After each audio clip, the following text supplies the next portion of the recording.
July's 2020 predictions. We got a lot going on this month. I really see the energy being a lot more relaxed, especially because we're in a storyline, the North Node axis, which has been in Cancer and Capricorn since 2018, is rounding up. That's right, we're getting an ending to whatever area that's affecting your chart. With Cancer and Capricorn, it's been a big deal, and we're going to end that energy on the 4th or 5th of July, depending on what part of the world you're in, with the lunar eclipse in Capricorn. That's on the 1st of July. We also have Aries moving into Mars moving into Aries, the sign of Aries, on the 27th, and it's going to be there for a whopping 6 months. So Mars is going to be doing a lot in your chart as well. We also have a new moon in the sign of Cancer, which signifies a blue moon, because this will be the second new moon that we'll be having this year, which is pretty rare. And yeah, let's just get into it. We have a lot of new energy coming in the sign of Cancer, as well as Mercury coming out of retrograde and Venus now being direct. Let's get into it. Hey Pisces, welcome to your July 2020 forecast. So first off, first of the month, we have Saturn going retrograde into your 11th house. That's groups, beliefs, like the group that you mutually, like collectively, you guys are believing the same thing, you know.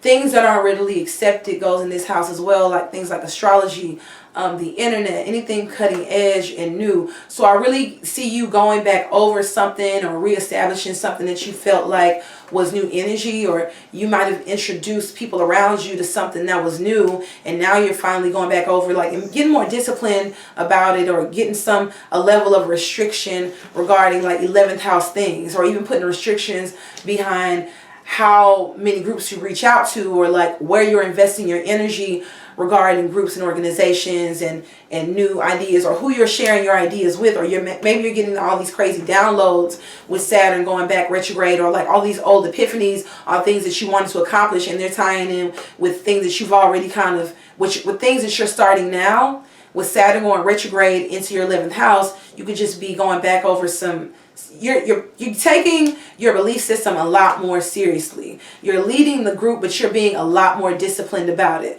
I really get the feeling like with Saturn being there too, is that you kind of just really want people around you to understand things that they probably weren't privy to before, because like I said, the 11th house is like energies and things and concepts, newer concepts, cutting edge. So with Saturn being there, you're taking it seriously. You're taking like your genius seriously, and also rules wish fulfillment. So you could also find yourself getting some rewards over some hard work that you've been putting in over this last 2 years, because we also have a lunar eclipse happening in Capricorn. In Capricorn in your 11th house as well. So this is ending this 2-year cycle of Cancer and Capricorn, you know, communicating between your 11th and 5th house, you know, your self-expression, your ego, your wants versus the wants of the collective, of the group of others, you know, moving the collective energy forward versus focusing on yourself and your own personal intelligence. You know, being more of a genius versus being more creative and more expressive, and letting someone else be maybe the director. You're playing the director role now, and I think with the lunar eclipse, it's like you're finally learning that last lesson. You're kind of getting that final, like, nail in the coffin, not to be morbid. Like, you're finally figuring out how to lead without being maybe like a diva, or feeling like you have to be creative or do something where you're like more, hey, look at me, because 5th house is Leo energy, you know. So I just get the feeling like maybe you could also be shining in terms of 11th house matters now, and getting more proactive about activism, similar to Aquarius, where you're just, you know, you're reaching out to people around you, and then also trying to figure out how you guys can kind of meet in the middle, how you can express yourself and also lead others, because you are Pisces ascendant, so you tend to care about the collective. And with 11th house energy, which is collective energy, you're kind of working in your best nature, which is, you know, being very altruistic, but also learning how to focus more on yourself. With Cancer having been in the North Node in the sign of Cancer, for the last 2 years in your 5th house. You could have just been a lot more emotional about your own self-expression and realizing that you've kind of been holding yourself back and putting yourself in a bubble and putting yourself off for others or for the needs of others for way too long. And it's been a time where you learn how to finally balance those things. And Saturn is here to show you now, with it being in retrograde in your 11th house, that like, hey, like you did it. You finally figured out how to lead without being a diva, or how to be more of a leader without being too humble and giving your power away. We also have on July 20th the new moon in Cancer happening in 28 degrees of Cancer. So this will be in your 6th house. Okay, so this is more about your everyday routine. I really kind of get to see you starting a new routine, a new schedule.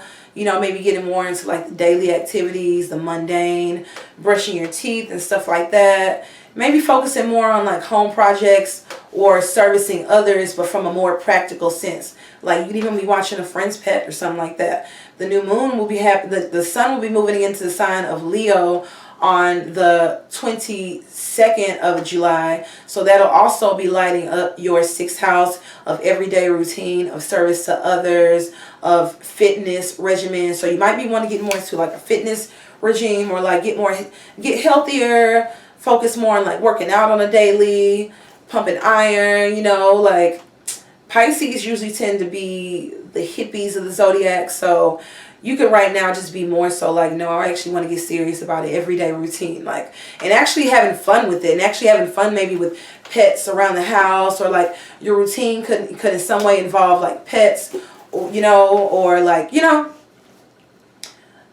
children, just something fun. Or there could be distractions going on around your everyday routine regarding children and pets, and you trying to figure out how to focus on yourself and your, like, maybe your exercise routine versus, you know, being on a certain schedule, a feeding schedule with your animals or your plants, you know. I just really get this push and pull between what you need to do for yourself, Pisces, versus what you do for others. And you are very boundaryless, again, very altruistic, nurturing sign. This is Jesus energy all day. So you got to make sure to tap back into you. You got to make sure to replenish your body and to remember that you have a body, because 6th house is like the everyday, like the earthy here and now. So you got to remember, like, do your squats and, you know, eat your leafy greens and stuff like that. We also have Mars has been transiting its home sign of Aries since the 27th of June in your 2nd house of value, of resources, okay, of self-esteem. So you could really be getting more independent. You know, you could really be more so staking out, a little bit more selfish and self-centered as far as what it is you put into your body. You could be a lot more focused on your daily activities, because these are two earth houses, the 6th house and the 7th house. So you're coming out of like that ethereal you and being more practical. Like, okay, no, I want to get healthier. You might get, like I said, you might start getting more leafy greens into your diet on daily. You might invest into a juicer. You might buy a juicer or a new blender. You know, you might start ordering groceries online because you notice that you work a lot and you're not able to, by the time you're off of work, you're not able to go get groceries. So, you know, you're just going to start making it more convenient for you. But I really see you focusing more on your physical well-being and your here and now, which is great, Pisces, because sometimes, you know, two fishies, you can lose yourself and kind of forget where you are, and you're such a spiritual being, you can kind of forget about the here and now and what it takes for us to survive, and forget that we need oxygen and food and showers and stuff like that. But anyway, that's all I have for you this July. Good luck, Pisces.